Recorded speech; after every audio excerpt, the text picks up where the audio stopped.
Vous êtes-vous déjà demandé ce qui se passe réellement dans l'esprit d'un narcissique pendant l'acte intime? À première vue, il semble engagé autant que vous, mais en réalité, ce qui se trame en lui est bien plus dérangeant que ce que la plupart osent imaginer. Bien qu'il puisse afficher une passion feinte, une séduction habile et une attention de façade, ses véritables pensées restent un secret que peu ont le courage de révéler.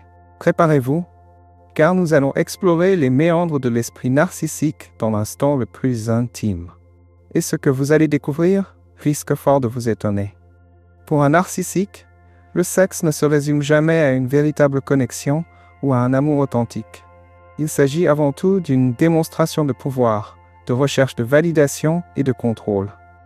Tandis que pour beaucoup, le sexe représente un moment de vulnérabilité et de sincère partage, pour lui, c'est une opportunité de nourrir son ego et de consolider sa supériorité. Toujours en quête d'assurer sa domination, il calcule, analyse et manigance pour maintenir le contrôle absolu, même au cœur d'une intimité qui devrait être partagée. Le contrôle dans la chambre. Pour un narcissique, l'acte sexuel n'est qu'une autre facette de sa soif inextinguible de pouvoir et de domination.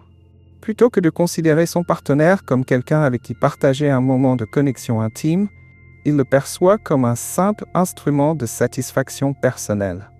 Cette mentalité se traduit par une volonté de maîtriser chaque détail de l'interaction, où le narcissique cherche à imposer son rythme, à sélectionner les positions et à imposer ses préférences sans tenir compte de celles de l'autre. Cette quête de contrôle peut même prendre des allures plus extrêmes, notamment dans des pratiques comme le BDSM, qui, bien que pouvant être vécues de manière saine et consensuelle dans de nombreuses relations, se transforme ici en un moyen de satisfaire un désir unilatéral de domination. Pour le narcissique, l'intérêt n'est pas tant de partager une expérience novatrice que de confirmer sa supériorité. Il peut alors devenir insistant, repoussant les limites de son partenaire, sans égard aux signes de malaise ou aux limites établies, transformant ainsi l'expérience en une situation potentiellement traumatisante et épuisante. De surcroît, le narcissique est souvent adepte d'une illusion d'intimité. Il se sert du sexe pour renforcer son sentiment de contrôle et valider son pouvoir, avant de retirer brusquement cette intimité dès que son partenaire montre des signes de vulnérabilité. Ce comportement contribue à instaurer un cycle de dépendance émotionnelle, consolidant encore davantage sa position dominante. Le plaisir de la souffrance. Certains narcissiques manifestent une tendance sadique, trouvant une perverse jouissance à infliger de la douleur à leur partenaire. Pour eux, la souffrance de l'autre n'est qu'un moyen de se sentir en position de force, une manière de revendiquer leur contrôle absolu. Ils n'hésitent pas à recourir à des pratiques telles que l'asphyxie, les violences physiques ou d'autres méthodes douloureuses, non seulement pour exciter leur sens, mais surtout comme un outil puissant de domination psychologique. Ces individus sont de véritables experts dans l'art de tordre la notion de consentement. Ils manipulent leur partenaire, le poussant à accepter des pratiques qu'il n'aurait jamais envisagées, en lui faisant croire que ces expériences sont des preuves d'amour ou d'engagement. Même lorsque, en apparence, ces pratiques semblent consensuelles, le narcissique use de son influence pour faire naître chez l'autre un sentiment d'obligation. Qu'il s'agisse de la peur d'être rejeté ou de la conviction qu'il doit répondre aux exigences du narcissique pour être digne d'amour. L'objectif ultime est toujours de renforcer sa position de pouvoir. La douleur infligée devient alors le rappel constant de sa domination, alimentant une dynamique où la victime finit par associer humiliation et souffrance à des gestes d'affection ou d'attention. En alternant des moments d'agression brutale avec des instants d'une tendresse feinte, le narcissique crée une confusion émotionnelle déstabilisante, laissant son partenaire oscillant entre la peur irrésistible et l'espoir vain d'un changement qui ne viendra jamais. Les différences dans le traitement sexuel. Un autre aspect fascinant réside dans le contraste de traitement que le narcissique réserve à ses partenaires principaux par rapport à ceux issus de relations extraconjugales. Dans une relation stable, il adopte généralement une attitude plus douce et réservée, évitant toute expérimentation excessive. Cette attitude soigneusement mesurée découle de son désir de préserver une image pure du partenaire principal, une personne digne de respect et conforme à l'idéal qu'il s'est lui-même forgé. Le partenaire principal devient ainsi une extension de son propre reflet. Et toute conduite jugée inappropriée pourrait entacher cette image idéalisée. Pour maintenir cette façade de perfection et d'innocence, il limite délibérément l'exploration sexuelle avec ce partenaire, s'assurant que la relation renforce son statut et sa validation sociale.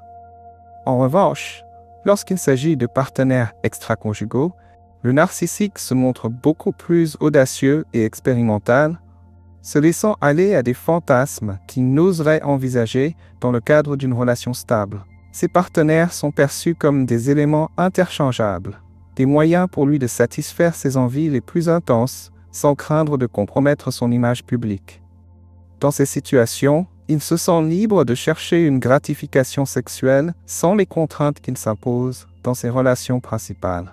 Cette latitude dans l'exploration de ses penchants les plus obscurs alimente encore davantage son besoin de contrôle et de pouvoir, transformant ses partenaires en simples objets de plaisir, sans aucune considération pour leur bien-être. Cette dualité met en lumière la manière dont le sexe, aux yeux du narcissique, se situe bien loin de toute notion de véritable connexion.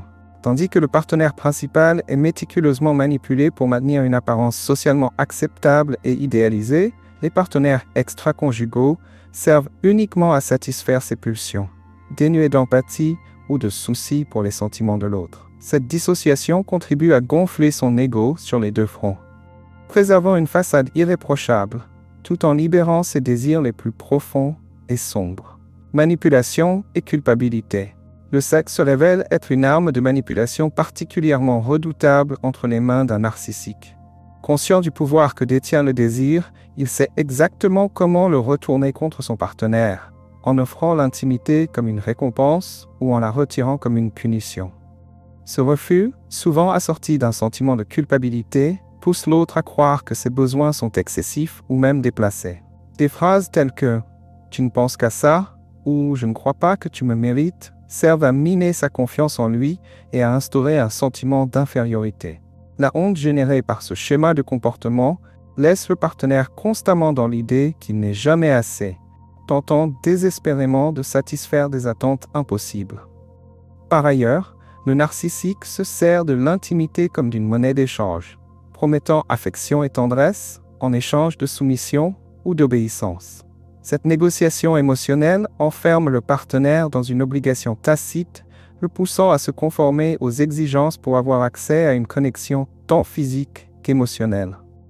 Au fil du temps, le sexe devient alors une sorte de baromètre de sa valeur personnelle, et tout refus est interprété comme une défaillance. Habile à alterner des moments de passion intense avec des périodes de rejet brutal, le narcissique crée un cycle d'angoisse et d'espoir, où l'autre est perpétuellement en quête de reconquérir l'affection perdue.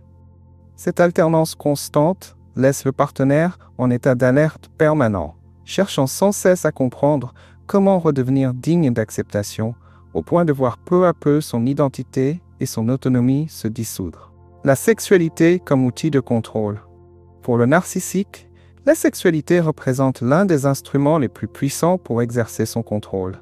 Que ce soit par la rétention d'affection ou par des comportements abusifs, son objectif reste de maintenir son partenaire dans un état de dépendance émotionnelle. Conscient que l'intimité crée un lien profond, il exploite ce pouvoir à son avantage, alternant entre moments d'attention bienveillante et retrait stratégique. Ce jeu fluctuant engendre une véritable montagne russe émotionnelle, laissant le partenaire dans l'incertitude quant à ce qu'il peut attendre, et le poussant constamment à vouloir plaire dans l'espoir d'obtenir enfin cette précieuse attention qui se fait trop souvent refuser. Le narcissique use d'éloges suivis de rejets, mettant en place un cycle de renforcement intermittent qui se révèle particulièrement addictif pour la victime, l'incitant à se surpasser pour conserver l'affection tant convoitée. De plus, il n'hésite pas à user de tactiques comparatives, insinuant voire affirmant que d'autres partenaires seraient meilleurs ou plus soumis.